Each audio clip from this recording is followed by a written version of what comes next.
Hello, everyone, and welcome to What's Wrong with the Podcast. Today, we're delighted to be speaking with CJ Carr. CJ is one half the hacker band of Dadabots. Their 24/7 death metal generator has been live streaming on YouTube for over a year. These Turing-test winners relish in tricking people into believing computer-created music is human. While most AI music groups use MIDI to generate pop and classical, Dadabots trains raw audio nets to generate underground genres like black metal, mathcore, skate punk, free jazz, breakcore, and beatbox, with the goal of inventing totally new genres. In 2019, they toured the EU and US performing and teaching. They love collaborating directly with artists to make provocative art and cause mischief.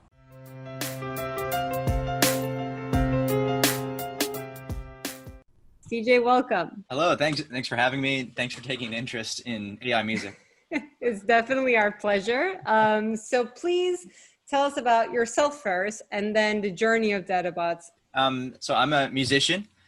I then later learned to program, and now I have fused these two things, my two passions, into this mega project with my best friend, Zach.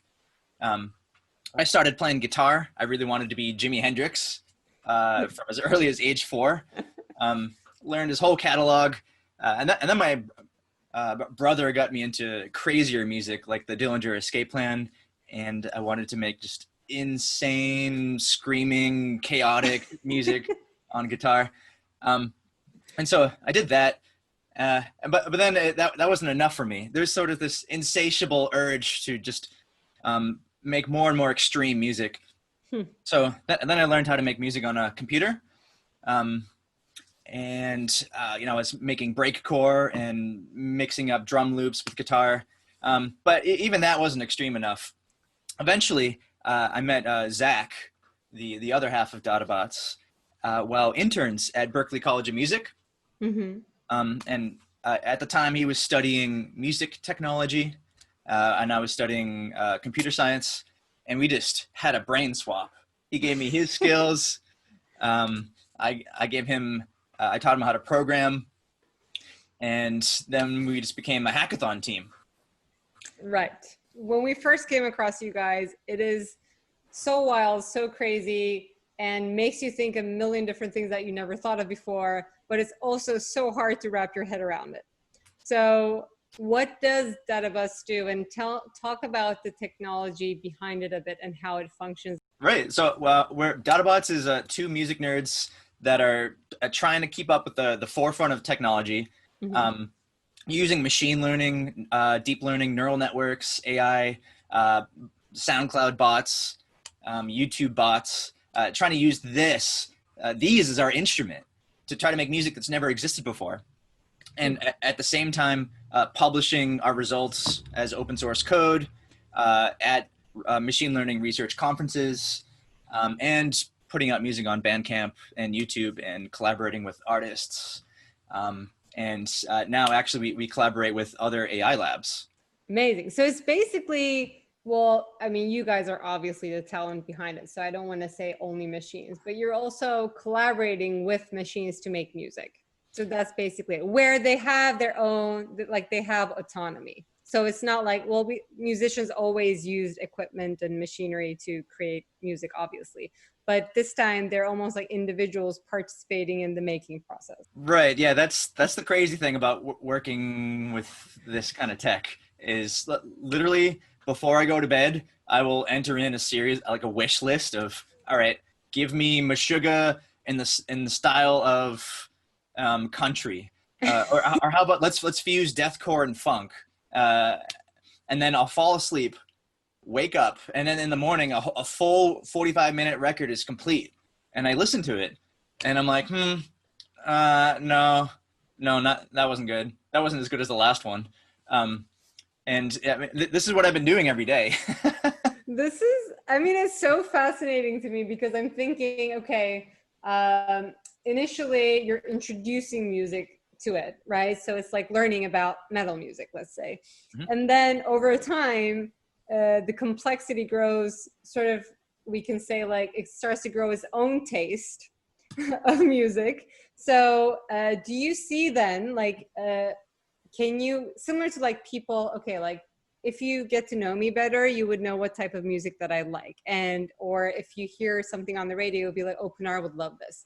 So do you start also anticipating what you're going to get once like this process becomes like repetitive? Of course, that's the beauty of working with these systems, that you get to learn their quirks, and how to hone in your aesthetic. It's like it's producing music not as a bricklayer, which is what you would do if you're an electronic musician using Ableton Live. Yeah. But more like a hunter-gatherer. You're exploring the latent space, the parameter space. You're turning the temperature up, 0.01%, and it just like no, that wasn't ADD enough. And turn the temperature up a little bit more, and it's like, oh, perfect.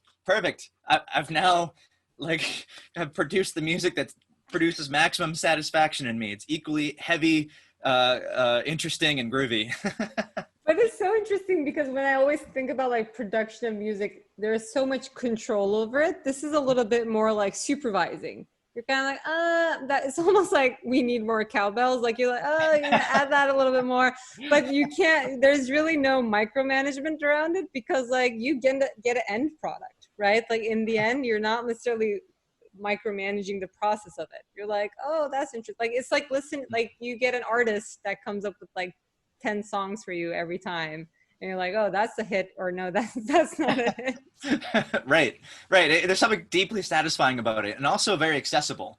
My dream is to put 5-year-olds in the seat of this kind of system, and just to see what music they come up with.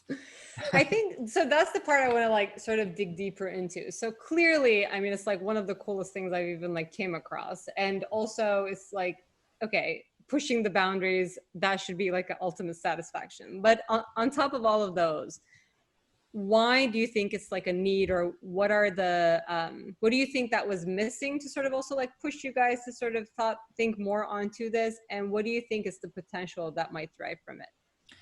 Right. People have been exploring computer generated music, since the 50s or 60s, around then. And they've explored using machine learning methods since the 80s. And most scientists working on this in academia, they've been trying to generate Bach, Beethoven, or pop music. A lot of groups are trying to get, make a #1 hit. And no one was really focusing on modern underground music, avant-garde music, the music that I loved. And also most groups were using MIDI, and MIDI is, what your keyboard synthesizer makes. It's notes. That doesn't really capture the sound of someone's voice, or right. The reverb and space of an ambient atmospheric track. So we had to go into raw audio, and that's just way harder, because you need bigger, faster, more expensive hardware to do it, and that didn't really exist until a few years ago. So we were in the right place at the right time with the right passion. And where do you see it can take off? I mean, you mentioned that I can see 5-year-olds making their music. Like that's already like mind-blowing to me. But what other potentials do you think like this, like, making it accessible, not only just like academic exploration around classical music, but making this accessible across all genres? Like, what do you see the potential in that is? So we get a lot of emails from people that want to collaborate with us to make something. And if they're fans, they want to hear their favorite 2 artists fused. And I think that kind of indulgent, like, oh, what would that sound like, is just magnetizing, and not going away, obviously. Yeah. And then also artists reach out to us, and that's the most fun. Artists, usually they'll say, hey, I have this whole back catalog, I have stems, or even something crazy. Like, I've been doing crazy vocal experiments every day for the last year, just a cappella, like yeah. I just have this data set sitting around. I'm like, all right, let's throw it in the machine, see what comes out. Oh, wow. And so, as an artistic tool, you can, generate more things in your style and then use that as new sound material to sample from. And then one day when this becomes fast enough to be controllable and real time, these will be instruments. There'll be a new kind of DJ that is, instead of spinning tracks that already exist, have already been curated, right. they'll be generating it. And the knobs won't be like, FM filter. It'll be Beatles, like oh my God. 0 to 100%. Reggae. Yeah. Cannibal Corpse.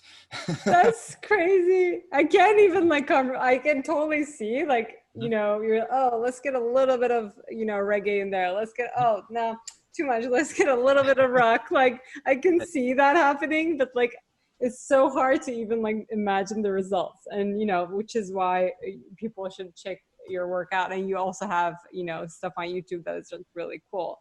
The interesting part is what you're talking about, how these become new instruments. So basically, but not only just standstill instruments, they're actually becoming also musical collaborators, right? If an artist in a studio may collaborate with the machine, even if they don't have anyone around them, when they're trying to generate a track or whatever. So in that sense, it's really interesting. And one question, and I guess what's your thought on this? But it seems to me it's more human collaboration rather than elimination. Did you ever get questions well, isn't this dehumanizing the process? Or music is always created by people and they're geniuses behind it, like Mozart or Bach or whoever your genius is. And do you get well, now is this going to be made by machines? Do you get that criticism at all? Of course. And in fact, that's why it's beautiful. And that's why I think death metal and black metal pair so well with it. They're oh, this is so dehumanizing. These guys are trying to eliminate humans from music.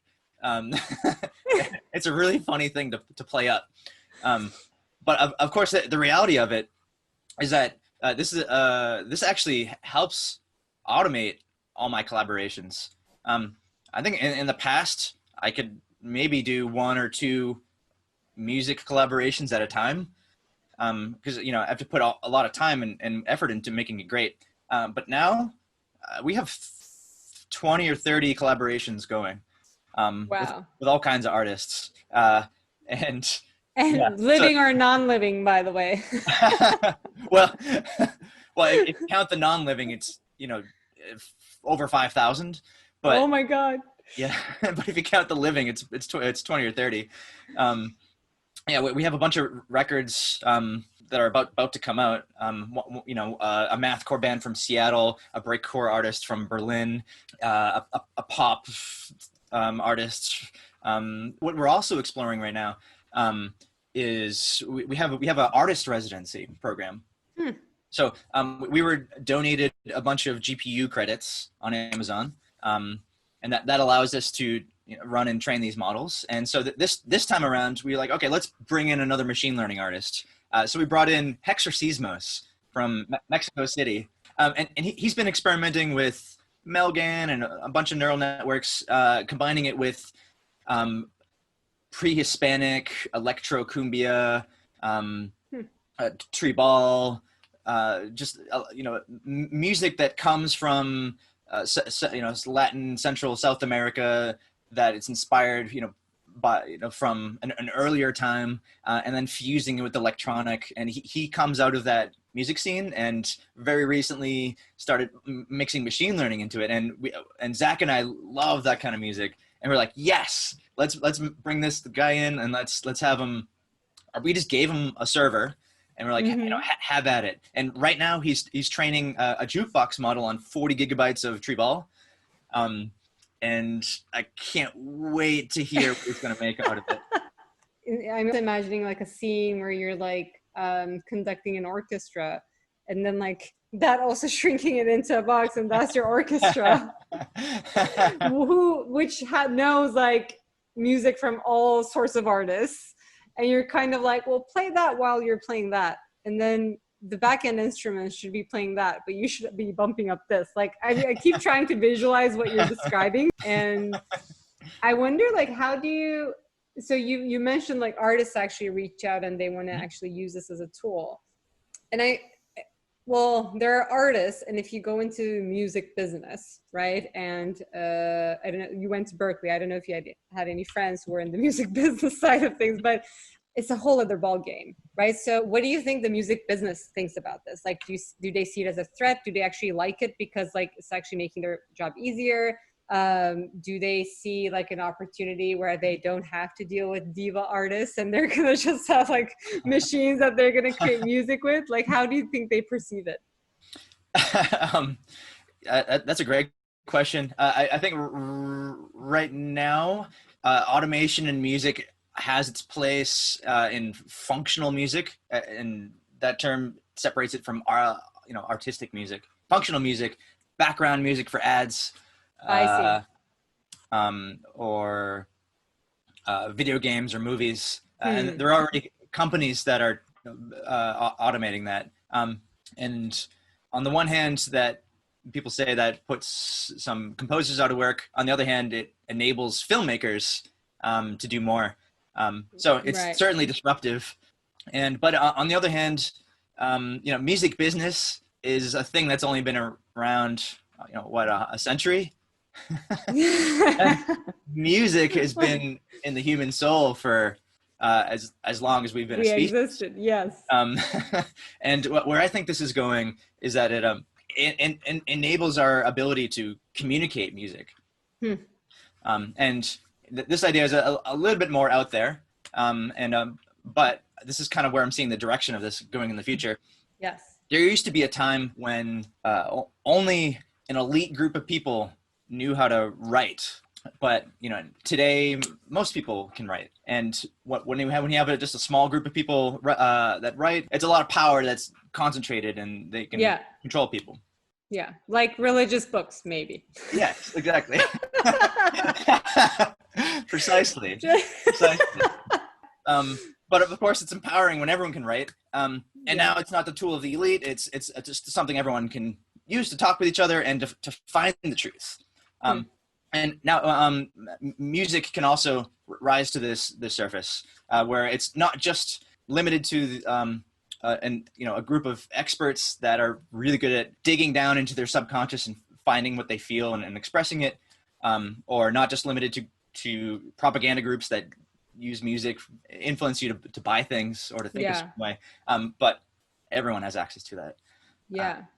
I see. I love that. For example, 3D printing is not there yet, but 3D printing has the potential to sort of, well, first of all, everybody can be a maker, right? Like if you learn 3D modeling, or if you collaborate with someone who can do 3D modeling, you can produce your own shoe, you can produce your own sofa, you can produce your whatever. When 3D printing comes into play and when everybody can become a maker, then you're kind of like, oh, I couldn't find the right type of, shoe that I was looking for. I'm going to do it my own. Like it's going to be my own version. So I feel like in music, I would actually debate then, yes, maybe it eliminates some human need, but it actually allows room for more humans. Whereas like we talked about the business, the business is vicious, right? Like this is already known. There is a living population of aspiring artists who are trying to make it doing like 5 other jobs, because like maybe you have an amazing voice, but you're told like, oh, but you can't perform, or your stage presence is not good. Oh, you can't compose. You're a great composer, but you can't sing, like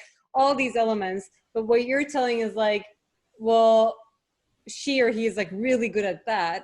Then they can basically collect those samples to feed the system, and thus their talent. So their talent actually is not dominated, like controlled by the business or blocked by the business. It's actually whatever you think as an artist you're good at or want to put out to the world, you can just put out to the world. So how do we make sure, is this like, will machines learn out of bias? Great question. It's a huge topic in the machine learning conferences. How to address data bias, model bias. And the idea now is that, there's over 12 different kinds of statistical biases that could exist. and you can't eliminate all of it. There's a trade-off, which is interesting. So it's bias isn't going away. It'll always be there. We just have to be smart about it. And maybe we can still, maybe it will allow us to have some transparency around it. I feel like bias is so layered and complex right now, whereas like I feel like if our bias feeds a certain like outcome from a machine, I wonder if that machine could at least enable some transparency, saying, oh, my producer had XYZ. I wonder if that would happen, because right now there's no such thing, right? Like we have an idea, like let's say research is sponsored by someone, like who is that sponsor?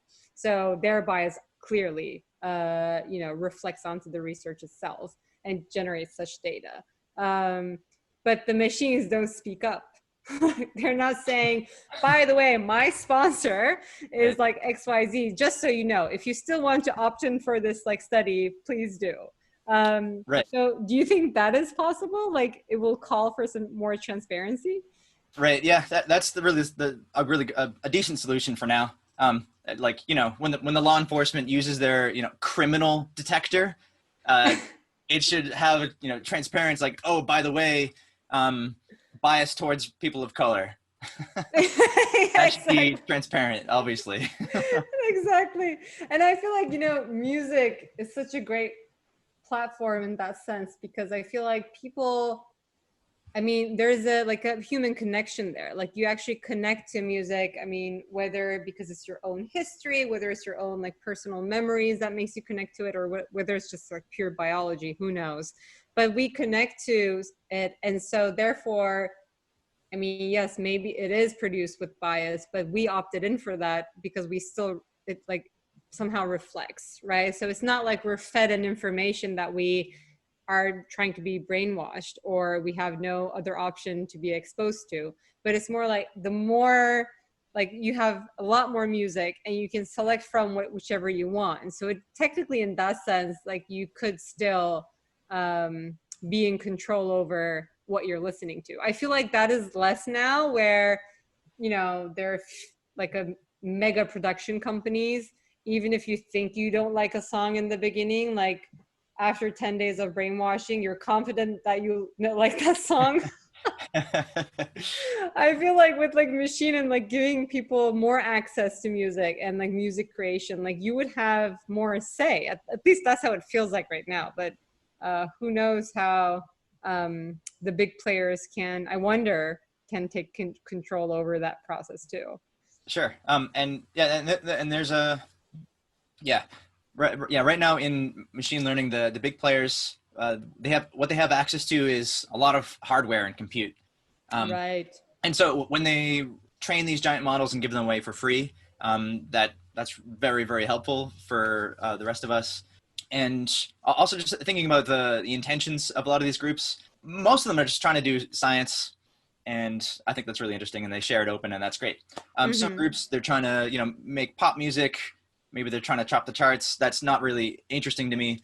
What Hexercismos was trying to do was actually make protest music, and that was the first thing he started doing when we gave him a server. So that gave us an idea, and also you guys asked us to do Get Up, Stand Up.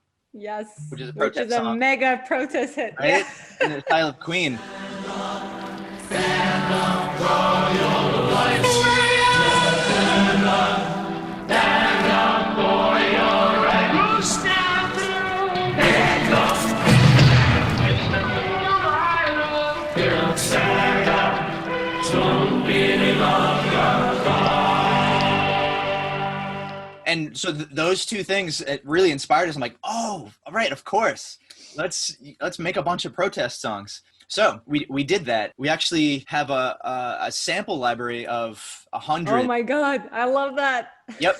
We're going to have a remix contest very, very soon.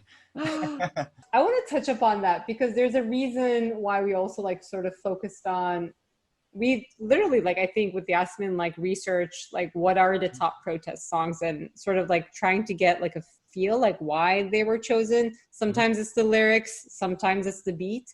But But it also like made me think of like when I was growing up, first of all, rock music still existed.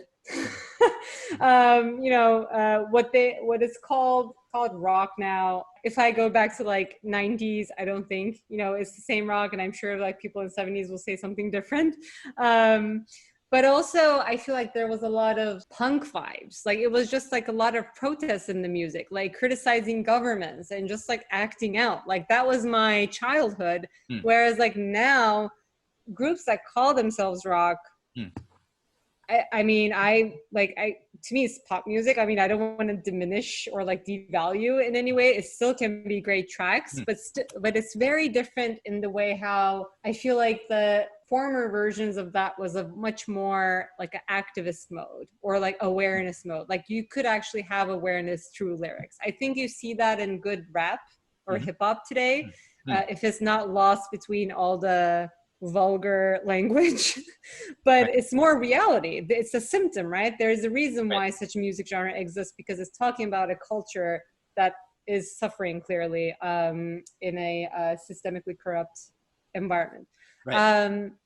Why do you and to me, like when I'm looking at your technology, it's also a way of, without relying on the production companies or the next best artist or whatever, it's a way of reviving all those tracks and sounds, and even like the activist music in a way, right? And you can scale it too, which is crazy to think about.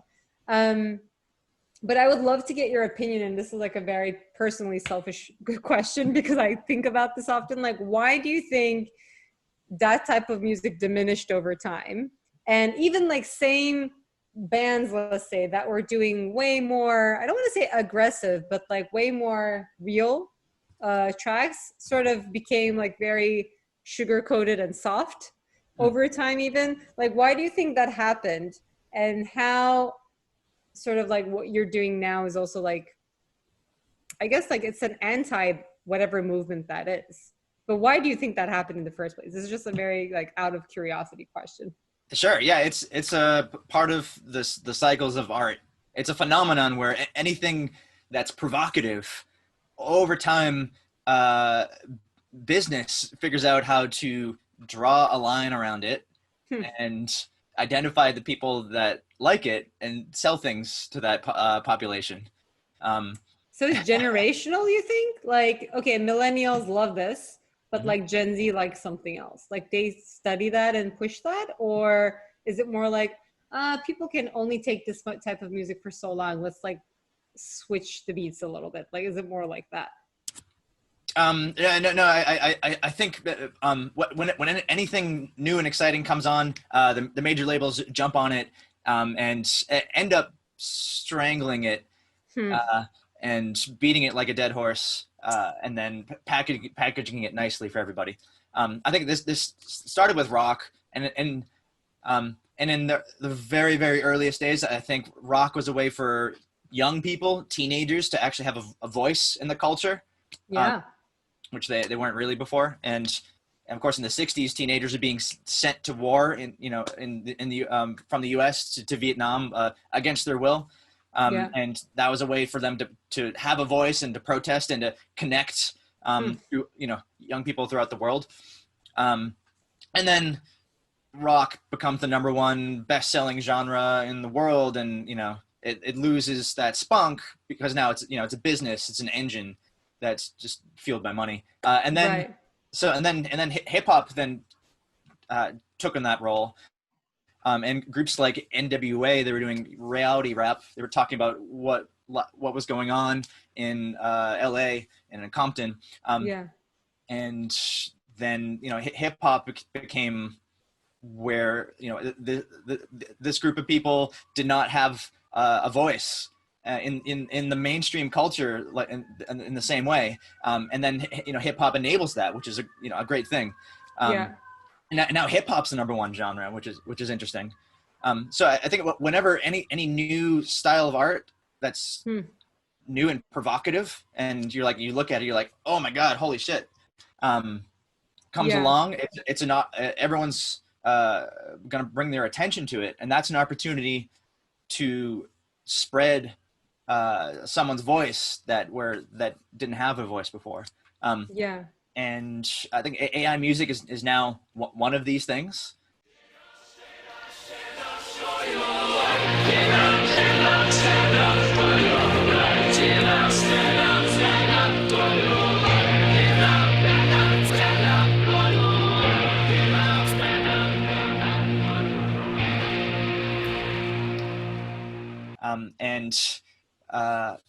The tech industry doesn't need a voice in that way. The tech industry already dominates. So, let's put this tech in the hands of people that really have a story to say.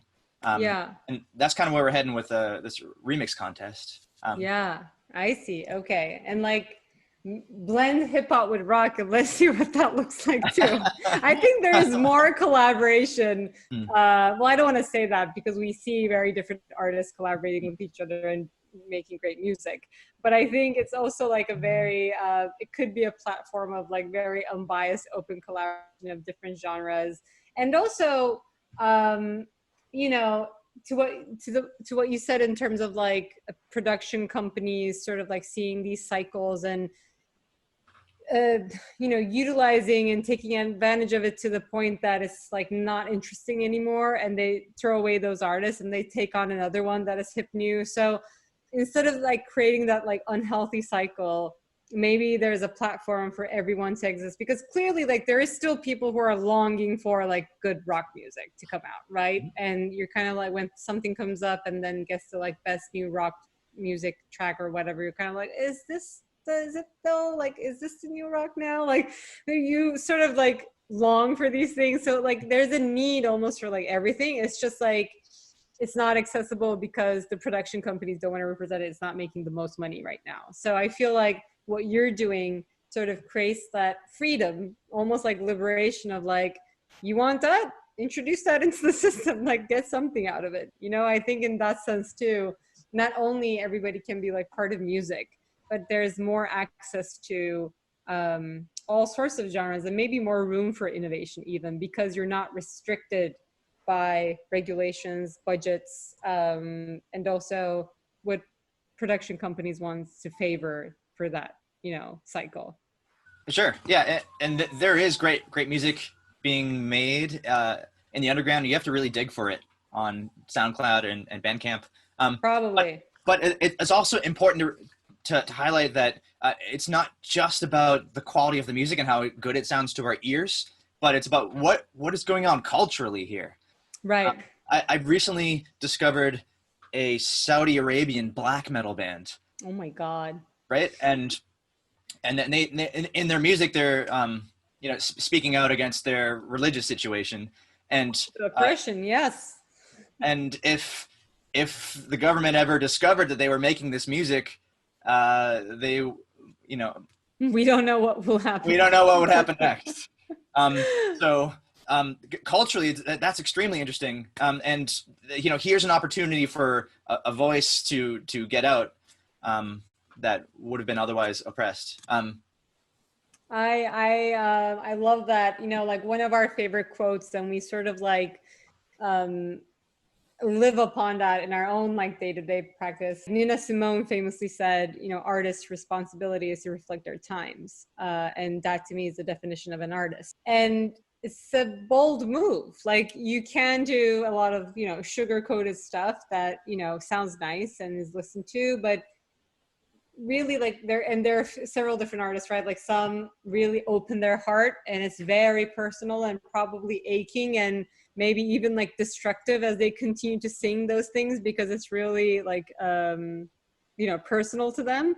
There are music for them is that outlet, like recovery of personal wounds and whatever there are, or right. Like in hip hop or like in punk rock or like in metal music, like it's also a way of like just letting it out, like whether that's like oppression or like discrimination or whatever you're like experiencing, that's your platform to be you. And that's the beauty of art. And I think anything that would allow for that access and to make that happen more, and as this can grow, and as you were saying, like when this becomes more and more technologically available for people, it's like almost like getting a different way of like therapy session for yourself. You're a creative person. This is the way I'm letting it out. And you're collaborating with machines to do that. Right. And if they all live in this like common cloud where we can like discover interesting things, music is a great medium to learn about things. Right. It's very enabling for a band that might risk their lives by having a band space where they practice and have instruments. Right.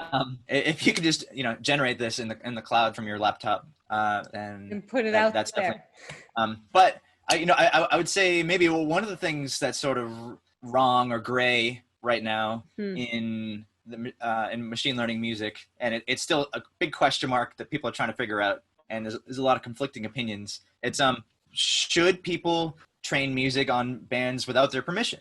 Oh. Should I collaborate with an artist's style without them knowing, or and like, do I have a freedom to do this? And it's kind of a lot like remixing.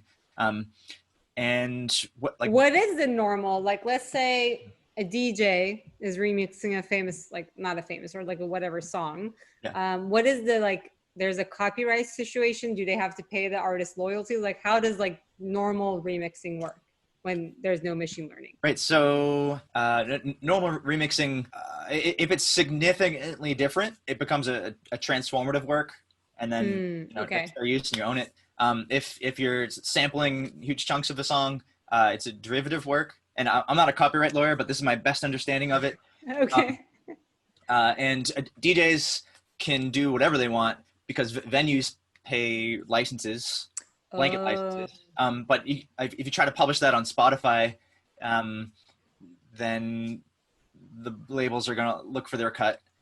Interesting. But in the realm of science and art, non-commercial, you can usually get away with a lot of that stuff. But in machine learning, isn't it more like, because as you said, and our audience is going to listen to the Get Up Stand Up meets Queen, it's very like, it feels inspired, but it's not like one artist's voice is suddenly singing the lyrics of another song. Like, it doesn't feel like that at all. So you would argue like there's so many tracks out there that remind of one another, but clearly are like different songs.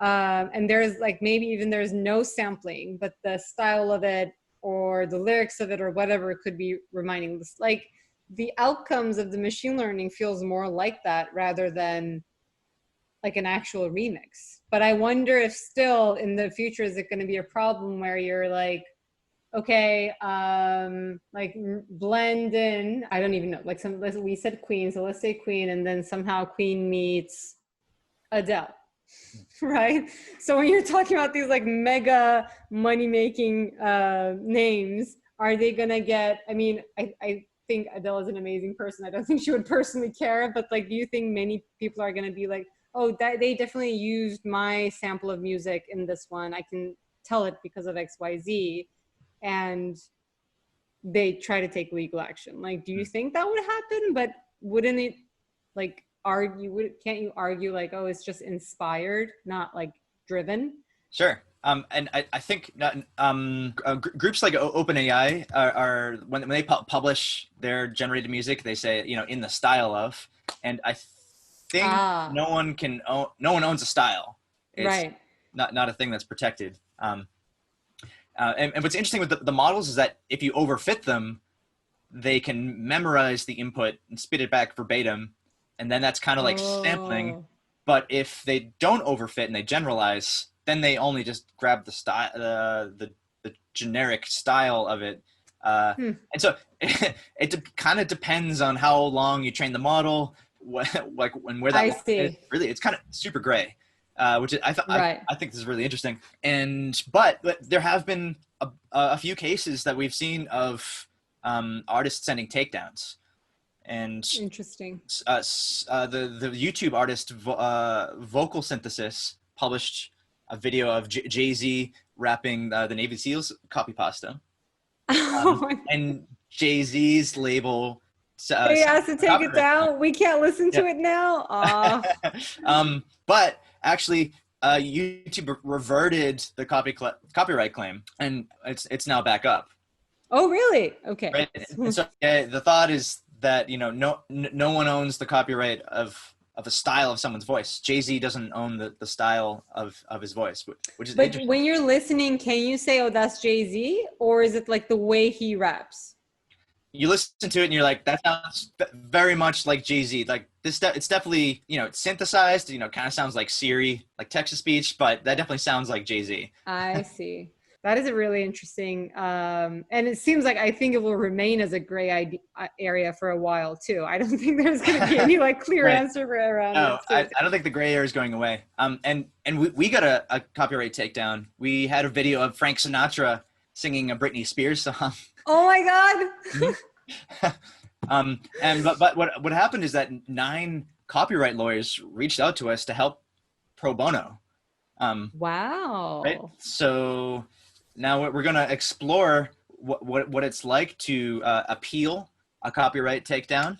And it seems like there's a very strong, transformative fair use case that, yes, this is in the style of Frank Sinatra, but perhaps in the style of, classic pop crooners. Right. But also, I guess like it's easy for like we see this in like big corporates sort of intimidate small businesses with like a warning, like a legal warning about something. Like it's easy for them to just send out notices, right, for you to take down. And many people can't even like battle that back or won't know their rights, so they would just take it down. So it's almost like in their end, like, let's just do it. And then if you are lucky to have copyright lawyers pro bono, then you kind of fight back and explore like, okay, then what is the extent of this though? But I'm sure like it's such a leading technology and regulation always lags. Like they have no idea. I don't think they have any idea. I think they had no idea. I don't think they have any idea. I don't think they have any idea. I guess like it really becomes a problem if one artist is like super pissed about something and then they're trying to like escalate it. Definitely. And I think that's where there's a very real thing that machine learning artists should be conscious of. Like if you're drawing inspiration from another artist, think about what you're doing, the intention behind that. You're communicating something. There's a cultural dialogue happening. And if you do something defamatory, that's going to piss off that original artist. And is that really what you want to do? Is that really what you want to say? Just, think about that. Exactly. Because you're sending a direct message to that artist. Exactly. Yeah. Do you really want to position yourself like that? Yeah. Right. And maybe you do. Maybe that person's an asshole. And maybe that's the way you protest. Exactly. But everything that Dadabots does, we're choosing bands that we love, that we grew up listening to, and all of our stuff has been out of respect. And then when we talk to the artists that we've done this to, the ones that we didn't ask permission for up front, almost all of them have been extremely, extremely supportive. Yeah, because I feel like for an artist, like they're creatives, right? They see their work utilized to create something else. Like they would be proud of that. I mean, that's what I at least think, but it may be a very naive comment as well. But I think this is a great segue to sort of the advice piece. You already touched up on it a little bit. But what would be your advice to anyone, and this can be in music or any other industry, who is trying to push boundaries or trying to like really explore extreme of different things or like push for innovation too? What would be your advice to those people? Obsession gets you very far. It can take you out of a poor family living situation and make you an expert. And when you're the person that's obsessed over something, people will recognize you for that, and that brings opportunity your way. So that's your tool. That everyone has obsession, and obsess over something that's gonna bring you joy. If you're obsessing over the stock market or cryptocurrency and it doesn't bring you joy, I feel like that brings you stress. and maybe you're the type that loves that. Maybe you love the stress, True. but maybe not. You see, because all obsessions, all endeavors, they eventually get hard. You know, it gets emotionally hard. You lose the spoons. Maybe you're not gaining anything. Maybe you're losing. And if it's something you love, you're going to keep doing it. You know, like if you're in quarantine, you're unemployed, and you're not making any money, like what are you going to do then? Are you going to do music? Because if you're going to do music, then you know that you love it. Probably do music. Exactly. Well, okay, be obsessed and be obsessed with something that you know you love. Or explore, like find whatever that obsession is. Because that's going to give you an advantage. Because if you're going to do a startup, you know, there's going to be times where you're profiting and times where you're losing. Yeah. And if you can make it through the times that you're losing and see your obsession through, then you will be a winner at that. And the obsession is, you know, that's your advantage. I love that. See your obsession through. Thank you so much, CJ. This was so amazing and so interesting. This is definitely not an everyday conversation for us. Brilliant. Thanks, guys, for engaging me. That is this week's episode of What's Wrong with the Podcast. Make sure to visit our website, podcast.what'swrongwith.xyz, and subscribe to the show on Apple Podcasts, Spotify, or Google Podcasts so you never miss an episode. Make sure to visit our website, podcast.what'swrongwith.xyz, and click the subscribe button below so you never miss an episode. You can also find us on Apple Podcasts, Spotify, and Google Podcasts, and all other podcasting platforms. If you found value in this show, we would appreciate if you could rate us and leave a review, or you can simply tell your friends about the show. For more details on our guests, follow us on Instagram and Twitter. Links can be found in the episode description. Don't forget to join us next week. Thank you for listening.